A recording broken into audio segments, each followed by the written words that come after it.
আর একটা আমল যেহেতু আমি নিজে হালকা পাতলা করি, আপনাদেরকেও করার আহ্বান জানাচ্ছি। যখন যে অবস্থায় থাকে, শুধু পায়খানা আর স্বামী স্ত্রীর ব্যবহার, এই দুইটা জায়গা বাদ দিয়ে যেখানে যে অবস্থায় আছেন, অজু থাক আর না থাক, মুখে সব সময় মনে আসলেই জারি রাখবেন আস্তাগফিরুল্লাহ, আস্তাগফিরুল্লাহ। মনে মনে বলেন, জোরে জোরে বলেন, যেভাবে বলেন, এটা যেন সব সময় মুখে থাকে। আল্লাহ এত বেশি খুশি হয় এটা শুনলে, আল্লাহর আরশ পর্যন্ত খুশি হয়ে যায়। সবাই মুখে আমলটা, নারী পুরুষ যারা আছেন, সব সময় করা যাবে না ইনশাআল্লাহ? আমার তো মুখে মনে আসলে এইটা আসে আগে, সে যেখানেই থাকি, গাড়িতে থাকি, বাড়িতে থাকি, কোনো জায়গায় বসে আছি, আনমনা হয়, এই শব্দটা মনে চলে আসে। আমি যেহেতু নিজে একটু মানি হালকা পাতলা, আপনাদেরকে আহ্বান জানালাম, আশা করছি এটা মেনে নিলে সবার কাজ হবে ইনশাআল্লাহ। আমার ভাইরা, যেহেতু আমরা পরিচিত হয়েছিলাম ওই ক্লাসে, ওখানে আল্লাহ আলু পটল সিঙ্গা এগুলোর নাম শেখাননি, শিখিয়েছিলেন যত ভালো কাজ, যত অন্যায় কাজ, সবগুলো ওই ক্লাসে আমাদের আদি পিতা আদমকে আল্লাহ একদিনেই এক ক্লাসে শিখিয়ে দিয়েছিলেন। আমরা তার সন্তান হিসাবে ওই কাজটা ওখান থেকে জানি। লেখাপড়া না করলেও আমরা কিন্তু জানতে পাই যে কোনটা ভালো কাজ, কোনটা মন্দ কাজ। ভালো কাজের আদেশগুলো দেওয়া লাগবে, পরিচিত কাজ। অন্যায় কাজ যেগুলো আপনি ওই সময় ক্লাসে পেয়েছেন, নিজেও জানেন যে এটা অন্যায়, অন্যায়টা যাওয়ার পরে শুধু নিষেধ করে ভাই চলি মধ্যে এটা করো না, না, এটা তো অনুরোধ। অন্যায় কাজের নিষেধ করার জন্য বাধার প্রাচীর তৈরি করা লাগে। আর বাধা দিতে হলে পেছনে ব্যাকআপ লাগে। কিছুদিন আগে এই যে জেলে গিয়েছিলাম, 3টা বছর ছিলাম। তার আগে 20 সালে প্রথম দিকে আমার গ্রামে, কুষ্টিয়ার হালসা আমার গ্রামের বাড়ি, ওখানে একটা জেনার ঘটনা ঘটেছিল। বিবাহিতা মানুষেরা জেনা করে ফেলেছে, সাক্ষীও আছে। গ্রামবাসী আমারে বলছে, আপনি ফতোয়া দিন, আপনি মুফতি মানুষ। দিয়ে দিলাম ফতোয়া। কারণ বিবাহিত মানুষ যদি জেনা করে, সাক্ষ্য প্রমাণ হয়, তাহলে তাদেরকে পাথর দিয়ে মেরে ফেলা লাগবে, এ পর্যন্ত উঠে ফেলে। এটাকে আমি বানিয়েছি, সূরা নূরের ভেতরে আছে না?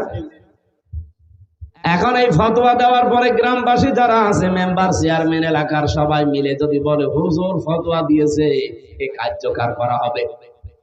ওই মহিলাকে আর ওই পুরুষকে যদি ধরে এনে জনসম্মুখে এই পর্যন্ত মাটির ভেতরে গেড়ে দিয়ে যদি পাথর দিয়ে, ইট দিয়ে মেরে ফেলতো, সঙ্গে সার বলে যেটাকে, আমার মনে হয় ওই মহিলাকে সঙ্গে সার করার আগে আমার এই সঙ্গে সার করতে হবে। মহিলাকে যখনই আপনি জেনার শাস্তি দেওয়ার চেষ্টা করতেন, পুলিশ আমারে ধরতে ফতোয়া দিয়েছে কে, হামজা নিয়ে আসেন। পুলিশ আমারে বলতো, এদেশে কি ইসলামের আইন কায়েম আছে, আপনি ফতোয়া কার্যকর করতে গেলেন কেন? ওই মহিলার শাস্তি হবে না, শাস্তি হবে আপনার। কথা বোঝেন আমার? কিন্তু আমার পেছনে যদি ব্যাকআপ থাকতো, বাধা দেওয়ার মতো প্রাচীর আমি তৈরি করতে পারতাম, যে অন্যায় করলে বাধা দেওয়া যায়, যার যার দ্বারা চেয়ার লাগে, আইন লাগে। এই কথা বলছেন না? এগুলো যদি আমার হাতে থাকতো, সত্যি করে বলেন তো, কেউ আমাকে নিষেধ করতো? ওই ফতোয়া দিয়েই শুধু শেষ, কার্যকর করলেও কোনো সমস্যা ছিল? আর এখন যেহেতু নেই এই আইনটা, এখন ফতোয়া পর্যন্ত শেষ। এই কাজে যদি সত্যি আমি বাধা দিতে চাই, এই কাজ যদি 100 ভাগ করতে চাই, যেখানেই বাংলাদেশে করবেন, তার আগে আপনি নিজেই শেষ হয়ে যাবে। আমরা এইটা তৈরি করতে চাচ্ছি। এটা আপনার কাছে রাজনীতি মনে হয়? 100 বছর উলঙ্গ নাচ চলছে কুষ্টিয়ার একটা থানায়, 100 বছর। ওই মেলার নামে নাচের আয়োজন করে, ওটা আর একটা উলঙ্গ নাচই। উলঙ্গ বলতে অর্ধ উলঙ্গ নাচের ব্যবস্থা করে। এর এখন এই দেশে যারা, এই যে বললাম না, 15 থেকে প্রায় 77 জন মানুষ এখন চাচ্ছে দেশে আমরা ইসলামের আইন চাই। এরা এখন সব এক জায়গায় হয়ে গেছে। এরা বলছে না, এই অর্ধ উলঙ্গ মেলা আমরা চলতে দেব না। এই নিয়ে কুষ্টিয়াতে আজ ব্যাপক সংঘর্ষ, অনেকগুলো মানুষ অলরেডি আহত। যারা ইসলামের পক্ষে আছে তারা তো সওয়াবের নিয়তে বলছে না, এই অন্যায় আমরা হতে দেব না। আর যারা এগুলোতে আনন্দ পায়, এই নিষিদ্ধ কাজ করে যারা শান্তি পায়, ওরা বলছে না, আমরা এগুলো করবই।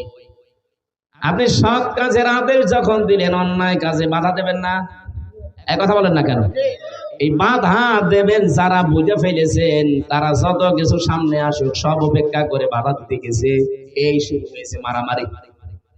এই জন্যই তো আমরা বারবার মানুষকে বোঝাতে চাই, দিন যতদিন কায়েম না হবে ততদিন পর্যন্ত আপনি যত সফিগিরি করেন পূর্ণাঙ্গ ইসলাম মানতে পারবেন না। আজকে ওসি এসেছিল দেখা করার জন্য আপনাদের। আমার এই গাড়িটা এখন এখান থেকে যদি ছাড়ি কুষ্টিয়া পর্যন্ত যদি আমি যাই, কমপক্ষে 3 থেকে 4 জায়গায় গাড়িটা আমার ধরবে। রাস্তায় যারা পাহারা দিচ্ছে তারা গাড়ি থামিয়ে বলবে, হুজুর দোয়া চাই। এখন যদি বলে দোয়া করে আসলাম, না, যে দোয়া নিয়ে আসলেন ওই দোয়া দেন। কথা বলছেন? আপনারা যে দোয়া দিয়েছিলেন, এখন আমার রাস্তায় যেতে যেতে কারোকে 1000 2000 দোয়া দেওয়া লাগবে। তাদেরও দোষ না, কারণ তারা রাত জেগে ডিউটি করছে, ঠিক আছে, পাহারা দিচ্ছেন, আপনি নেন দোয়া। গত পরশুদিন আমি খুলনা থেকে আসছিলাম দেখো, এই আসার সময় গাড়িটা আটকে টাকাও আমি দিলাম। আমার দিকে তাকিয়ে বলছে, হুজুর মন খারাপ করবেন না, দোয়া যখন দেখছেন দোয়ার মতো দেন। এ দোয়া আমরা শুধু একা ভাগ নেই না, আমাদের উপরে যারা আছে উপরওয়ালাকে দেওয়া লাগে। আমরা তো চাই না এগুলো, তো বাস্তবে অনেক জায়গায় আমরা বাধ্য হই এই দোয়া নিতে, কারণ প্রতিদিনের টার্গেট ফিল আপ করা লাগে। হয়তো 20,000 করে দেওয়া লাগবে উপরওয়ালাকে প্রতিদিন, এটা আমার যেভাবে হোক কালেকশন করতে হবে, এই জন্যই তো দোয়া চাই। এখন বলেন তো, এই মানুষগুলো যারা দায়িত্বে আছে এরা যদি অন্যায় করতে নাও চায়, উপরওয়ালার নির্দেশে তারা বাধ্য হচ্ছে। এই জন্য কোরআন হাদিসের মূল বক্তব্য এটা, যে কোরআন কায়েম করো। মান ক্বারাআল কোরআনা ফাস্তাযহারাহু ফাহাল্লা হালালাহু ওয়া হাররামা হারামাহু।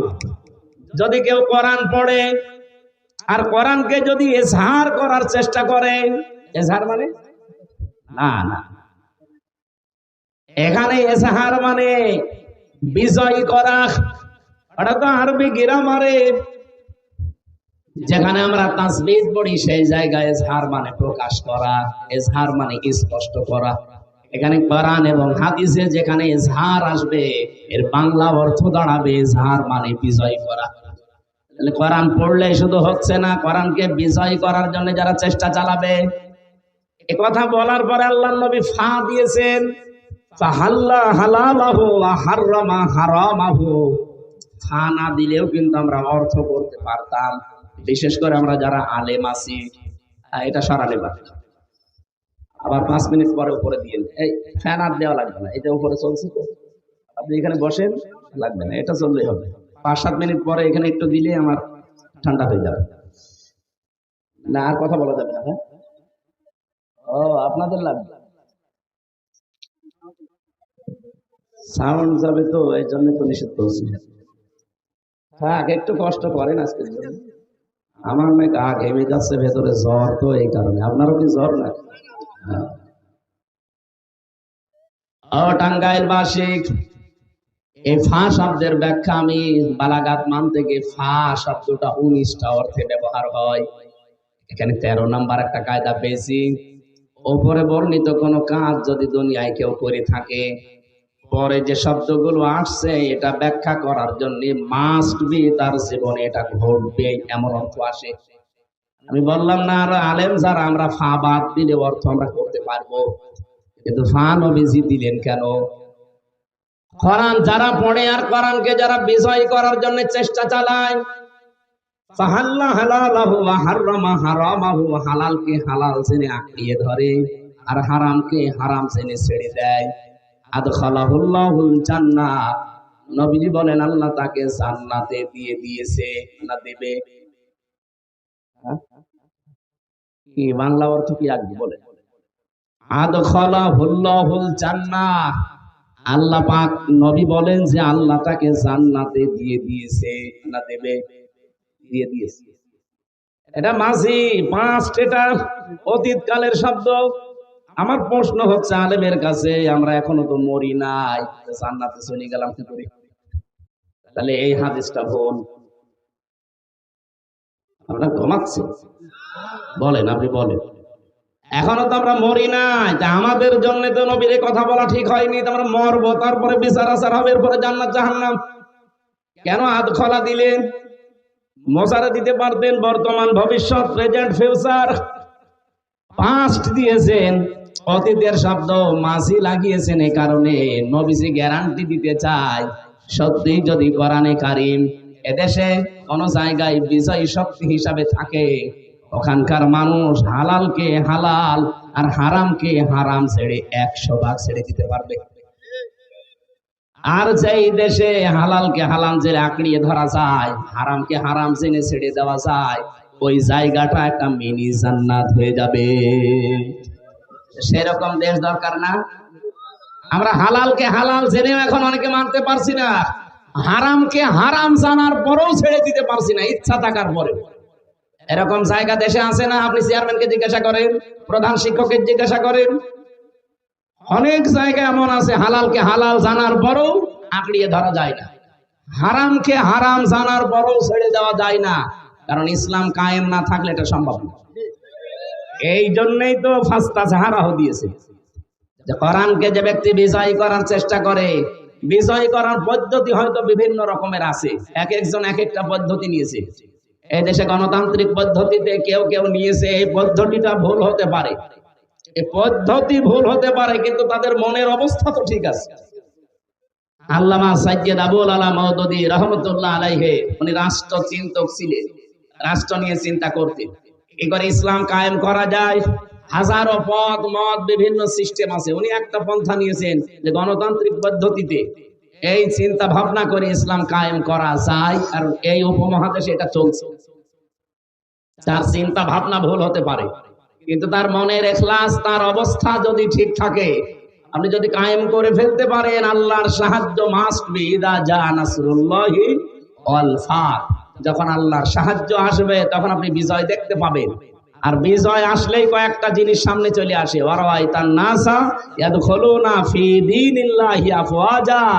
হে নবী, আপনি তখন দেখবেন দলে দলে পালে পালে মানুষ ইসলামে প্রবেশ করছে। আজকের রিপোর্ট দেখেছেন না দুপুর বেলার? বাংলাদেশে শুধু একটা জেলার একটা থানার রিপোর্ট পেলাম। বাংলাদেশে নাটোর, এখান থেকে খুব বেশি হলেও মনে হয় 100 কিলো হবে, এত হবে না, 60-70 কিলো হবে। এই নাটোর জেলার একটা থানা বড়াই গ্রাম, আজকের রিপোর্ট পেয়েছি মাত্র 1 মাসে 94,000 মানুষ একামতে দিন পালন করবে বলে তারা ফরম পূরণ করে অলরেডি বাপ্পার নাম লিখিয়েছে। 1 মাসে যদি একটা থানার 630টা থানা বাংলাদেশে, একটা থানার 1 মাসের রিপোর্টে, এগুলো তো আমি বানিয়ে বানিয়ে বলছি না। আপনি আমাকে আসেন, আপনাকে আমি দেখাবো, কম্পিউটার ভেড়ানি খালি। সারা বাংলাদেশে এখন ইসলাম চায় এই পরিমাণ মানুষ হচ্ছে 7,80,00,000। এমনি জালেমদের মাথা খারাপ হয়ে গেছে, এমনি রাম আর বামরা এমন পাগল হয়ে গেছে, তারা টের পাচ্ছে যে আমাদের পায়ের নিচে আর মাটি নেই। আমরা যা করে খাই, এসব রাস্তা তো বন্ধ, কি করে খাবো? আজকে আমার দুপুর বেলা একটা আলোচনা ছিল, মনে হয় টাঙ্গাইলে, সখীপুর না সখীপুর, ওখানে একটা হাদিসের ব্যাখ্যা বলেছিলাম, মানিদ্দাআ মা লাইসা লাহু ফালাইসা মিন্না ওয়ালিয়াতাবাওয়া মাকআদাহু মিনান নার। মুসলিম শরীফের হাদিস, 61 নম্বর হাদিস। যারা আলেম আছেন বাড়িতে যে মিলাবে, নবীজি বলেন যে জিনিসের মালিক তুমি না, ওইটা যদি জোর করে নিজের দখলে নিয়ে নাও, ওই দিন থেকে তোমাকে 2টা শাস্তির ঘোষণা, ফালাইসা মিন্না, পা আছে। 1 নম্বরে উপরের কাজ করলে পরের শাস্তি আপনার জন্য বরাদ্দ। প্রথম শাস্তি কি? ফালাইসা মিন্না, আপনি ওই দিন থেকে আর নবীর উম্মত না। চিন্তা করেছেন কত বড় কথা? 2 নম্বরে তো আরো কঠিন, ওয়ালিয়াতাবাওয়া মাকআদাহু মিনান নার, সে যেন জাহান্নামে নিজের স্থান তৈরি করে নিবে। আপনি এবার বাংলাদেশের সাথে মিলান তো হাদিসটা। আগস্টের 5 তারিখের পর থেকে বহু মানুষ এই বাংলাদেশে যেই জিনিস যার না, সে দখল করে নিজের আয়ত্তে নিয়েছে। আমি কি নাম ধরবো? যারা এগুলো করেছেন এই জিনিস ফেরত দেবেন, যার কাছ থেকে নিয়েছেন ফেরত দিয়ে দেবেন, নয়তো আপনি ওই দিন থেকে নবীর দল থেকে বের হয়ে গেছেন। আপনি মরে যাবেন আর আমির হামজা আর নজরুল ইসলাম যে বলবে যে বিসমিল্লাহি ওয়া আলা মিল্লাতি রাসূলিল্লাহ, এই মিথ্যা কথা বলবো কি করে? আপনি তো আল্লাহর নামেও নেই, রসুলের দলও নেই। আমি কি একটু বেশি পড়ে ফেললাম? না না, কিসের বেশি, যা পড়েছি তাই বলো। যারা এরকম চরিত্রে আছেন একটু হাত তোলেন তো। এই এলাকায় মনে হয় হাদিস বলা ঠিক হইল না, এত সব আল্লাহর ওলি বসে আছে। এটা আমাদের কুষ্টিয়ার জন্য প্রযোজ্য নাকি? জেলায় যদি থাকেন কেউ এই মুহূর্তে এটা বাড়ি যায় ঠিক করবে। যেই জিনিসের মালিক আপনি না, হয় চুরি করে, ডাকাতি করে, প্রতারণা করে, চাঁদাবাজি করে নিজের দায়িত্বে নিয়ে নিয়েছে। সত্যি করে বলেন তো, বাংলাদেশে একজনও পাওয়া যাবে কিনা সমানে? নবীর উম্মত এই দেশে যে আমরা বলি 92 ভাগ, কে বলেছে? এ তো মনে হচ্ছে যে সেই 100 ভাগের 5 ভাগও পাওয়া যাচ্ছে না। এই কথা বলো না কেন? তাছাড়া আমি মাঝে মাঝে ভাবি যে 92 ভাগ মুসলমান আমার দেশে, আজ 54 বছর চলছে, আজও ইসলাম কায়েম হইল না। আমরা কেমন? এদেশে তো এখন 100 ভাগের 51 ভাগও মুসলমান আমার মনে হয়নি। একজন রিকশা চালাতো, বহু কষ্ট করে 1 কেজি খাসির মাংস কিনে বৌমাকে রান্না করতে বলছে যে আমি গোসল করে আসি, তুমি রান্না করো। খাসির মাংস সবসময় পাওয়া যায় না, বহু কষ্ট করে কেনা। ও বৌমা চিন্তা করছে দেখি কেমন লাগে, 1টা 2টা খেয়ে দেখে তো ছাতা ফিরায় সব শেষ করে ফেলেছে। শ্বশুর গোসল করে এসে বলছে কই? খাবার যখন দিয়েছে প্রথমে দিয়েছে মূলা, আলু। শ্বশুর মনে মনে ভাবছে যে আসল তরকারি কই? বলছে বৌমা সে মাংস। শ্বশুর আব্বা আমারে লজ্জা দেবেন না, আপনি যখন গোসল করতে গেলেন আমি রান্না কমপ্লিট করে ঢাকনা দিয়ে ঢেকে রাখলাম, কলে পানি আনতে গেছি, এসে দেখি দুষ্টু বিড়াল সব খেয়ে ফেলিস। যা দেব আপনাকে তো দেওয়ার মতো আর কায়দা নেই। শ্বশুর চিন্তা করছে 1 কেজি মাংস, শুধু রান্নাঘর থেকে কলের উপরে পানি আনতে গেল, এতটুকু সময়ের ভেতরে বিড়াল সব খেয়ে ফেলি। পাশে তাকিয়ে দেখে সে বিড়াল মিউ মিউ করছে, সব কিছু বেঁধে দিচ্ছে। 4 হাত পা রশি দিয়ে টাইট করে বেঁধে দিচ্ছে। দাড়ি পাল্লা এনে ওজন দিয়ে দেখে 1 কেজি। বলছে বৌমা এটা যদি বিড়াল হয় তো মাংস কই? আর এটা যদি মাংস হয় তাহলে সে বিড়াল কই? এই বিড়াল যদি 1 কেজি মাংস খায় তাহলে এর ওজন হবে 2 কেজি। কথা বলছে। এই দেশে আমরা 96-92 ভাগ মুসলমান বলি, ওটা তো আদম সমারিতে আছে, আর ওই ছোটকালে আগা কাটা আছে। তারপরও আমার মনে হয় এখানে অনেকে আছে এখনো আগা কাটা নেই। ওই যে ওইটা, এই মুসলমানে দেওয়া হয়েছে? হ্যাঁ, মুসলমানে দাওনি না, এখনো দেয়নি। এরকম বহু আগা কাটা ছাড়া মানুষ এখানে আছে। 96 ভাগ 92 ভাগ মুসলমান হচ্ছে না। আপনি তো অলরেডি নবীর দল থেকে বের হয়ে চলে গেছেন, যারা অন্যের জিনিস নিজের দায়িত্বে নিয়ে নিয়েছেন। আর দ্বিতীয় শাস্তি কত কঠিন চিন্তা করেছেন? ওয়ালিয়াতাবাওয়া মাকআদাহু মিনান নার, সে যেন জাহান্নামে নিজের একটা স্থান তৈরি করে রেখে দিয়েছে, মরবে আর ওই স্থানে চলে যাবে। আল্লাহ আমাদের হেফাজত করুন, বলেন আমিন। আমরা আজ হালালকে হালাল জেনে যদি সত্যি মানতে চান, হারামকে হারাম জেনে যদি সত্যি ছেড়ে দিতে চান, পৃথিবীতে যদি মিনি একটা জান্নাত দেখতে চান, আদখালাহুল্লাহুল জান্নাহ, মাস্ট বি সব বলে যান। সময় যেহেতু আল্লাহ তৈরি করে দিয়েছে, সুযোগও আসতেছে, আন্তর্জাতিক চাপগুলো আল্লাহ দেখবে। আল্লাহুম্মা ইন্না নাজআলুকা ফি নুহুরিহিম ওয়া নাউযু বিকা মিন শুরুরিহিম। জেলখানায় থাকতে এই দোয়াটা মনে হয় হাজার হাজার বার পড়েছি। এত বিশ্বাস নিয়ে পড়তাম। এর বাংলা অর্থ হচ্ছে, আল্লাহ আমার বিরুদ্ধে যারা ষড়যন্ত্র করছে তাদের মোকাবেলা করার জন্য আমি তোমারে রাখলাম। কারণ আমার বিরুদ্ধে ষড়যন্ত্র তো এ ভাই করেনি, এ কলিমদ্দি করেনি, সরাসরি রাষ্ট্র করেছিল। মামলাটা আমার 30 বারের উপরে তুলেছে, সিএমএম কোর্ট, জজ কোর্ট, হাইকোর্টে, কিন্তু জামিন হয়নি। কারণ যিনি মামলার বাদী তিনি পালিয়ে গেছে। উনি দেন ওটা আরো 5 মিনিট দেন। সলিমদ্দি যদি হতো তাহলে কয় টাকা লাগতো, তারে টাকা দিয়ে আমি বের হয়ে চলে যেতাম। কিন্তু যিনি মামলা দিয়েছিল উনি তো টাকা পয়সা খাবে না, রাগ করে দিয়েছে। এই কথা বলছেন? আমাদের উদ্দেশ্য হচ্ছে ভাই, আপনি রাগ করেন আর খুশি হন, আমি কারোর দিকে তাকিয়ে, মনের দিকে তাকিয়ে কথা বলি না, আমি আল্লাহর দিকে তাকিয়ে বলছি। যতদিন এই দেশে কোরআন এজহার না হবে, দল মত জাতি বর্ণ ধর্ম নির্বিশেষে কেউ তার অধিকার ফিরে পাবেন না। এটা ফিরে পাওয়ার জন্য কোরআনে কারীমকে এজহার করাই লাগবে। কারণ ওমান হাকামা বিহি আদালা, যারা কোরআন দিয়ে বিচার করে তারা শুধু ন্যায় বিচার কায়েম করতে পারে, তাছাড়া কেউ কোরআনের বাইরে গিয়ে ন্যায় বিচার কায়েম করতে পারে না। হয় অবিচার হবে তার মনের অজান্তে, অথবা সে জেনে শুনে অবিচার করবে। আমি সিঙ্গাপুরে একটা বক্তব্য দিয়েছিলাম,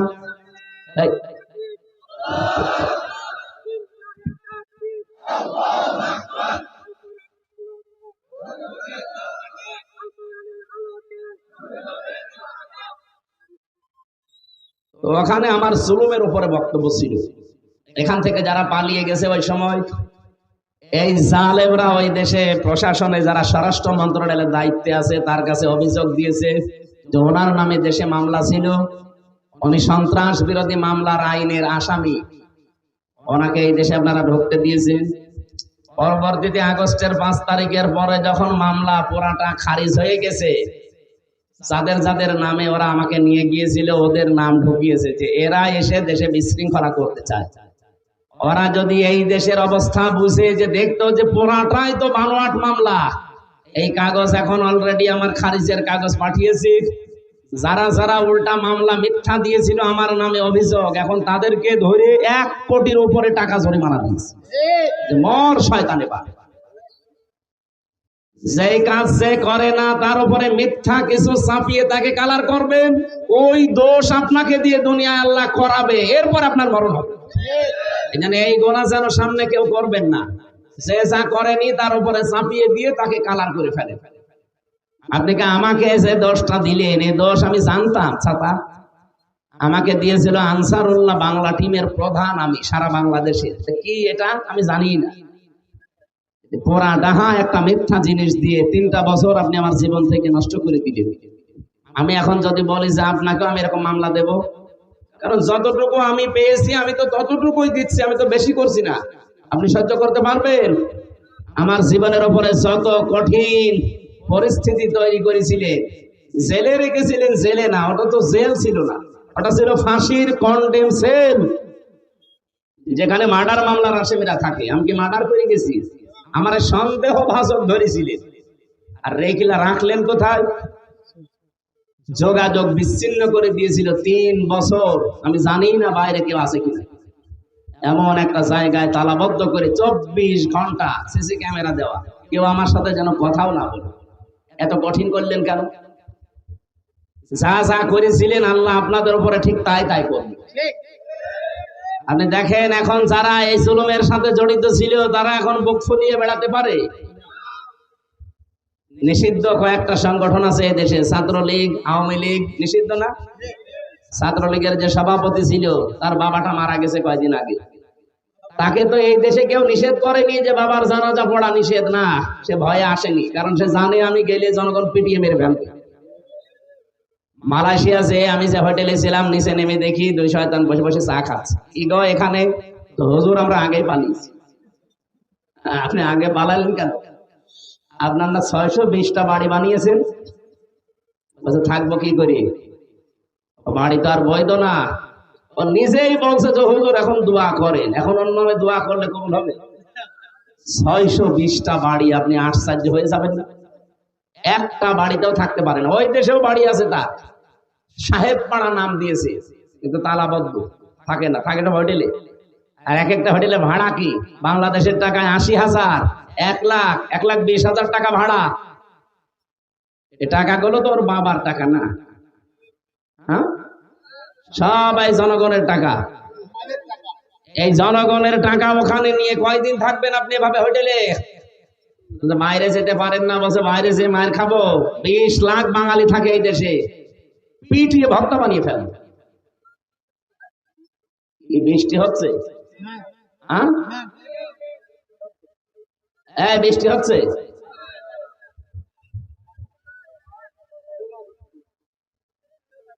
কালকে একবার সে রাজবাড়িতে বৃষ্টির পানি মাথায় পড়ে আমার যে ঠান্ডা জ্বর এসে গেছে, এখানে দরকার একটা ছাতা দিয়ে।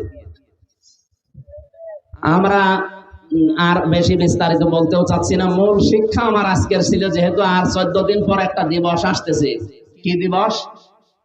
কোরবানি। বলেন বলেন। ঈদ উল আজহার প্রায় 27টা শিক্ষা আল্লাহ আমাদের দিতে চান, 1 বছর পরে পরে আসে। এই 27টা শিক্ষা যদি আমরা দুনিয়াতে নিতে পারতাম, কোরবানি প্রতি বছরে বছরে আসা লাগতো না, একবারেই আমাদের কোরবানির শিক্ষা দেশে ইসলাম কায়েম করে দিত। আমরা যেহেতু বিস্তারিত যদি বৃষ্টির কারণে বলতে নাও পারি, আমার ওই যে গাড়ি আছে, আমার লিখিত বই পাবেন মেয়েদের দাম্পত্য জীবনের উপরে, পারিবারিক জীবনের যে কলহ ঝামেলা চলে, এগুলো মিটাতে হয় কি কি করে, কোরআন দিয়ে লেখা আছে। ওটা নিয়ে মেয়েকে, বউকে, মাকে, ফুপুকে এদেরকে পড়তে দেবে। ওই গাড়ি থেকে নিয়ে যেয়ে পড়াবেন। আশা করছি 120 পৃষ্ঠা লিখেছি, কাজে লাগবে আপনাদের। শিক্ষিত মানুষের জন্য একটা বই আছে সৃষ্টি নিয়ে, যারা লেখাপড়া করেন, গবেষক যারা চিন্তা ভাবনা করে পড়েন, তারা ওইটা নেবেন। আর মেয়েদের জন্য ওইটা নিয়ে যাবে, কাজে লাগবে যদি আমরা শেষ পর্যন্ত যেতে না পারি। আপনারা এই ভেতরে আসেন, ভেতরে আসেন। বৃষ্টির পানি মাথায় পড়লে আমার মতো আবার সুস্থ হয়ে যাবেন। সুবহানাল্লাহ, আলহামদুলিল্লাহ, লা ইলাহা ইল্লাল্লাহ। আসলে শীতের সময় ছাড়া এই সময় একটা রিস্ক হয়েছে, তখন বৃষ্টি চলে আসে, এই যে মাথায় পানি পড়ছে, হবে না।